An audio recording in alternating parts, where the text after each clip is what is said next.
What is loyalty for you? Alam mo kung sinong pinaka-loyal? Yung mga halaman ko pag summer. Yun yung pinaka-loyal. Doon ko nakikita ang definition ng loyalty. Na kahit anumang pinagdadaanan ngayong winter ng mga halaman dahil patay na sila. Kung ano man ang sitwasyon ng emosyon ng mga halaman ngayong winter, sino sila ngayong taglamig kasi patay na sila. Kaya ko silang tanggapin ang buong buo. Taglagas, winter, tagsibol, or summer.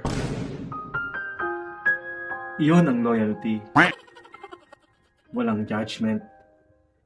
Kung anumang panahon ka. Huwag kayo iiyak. No.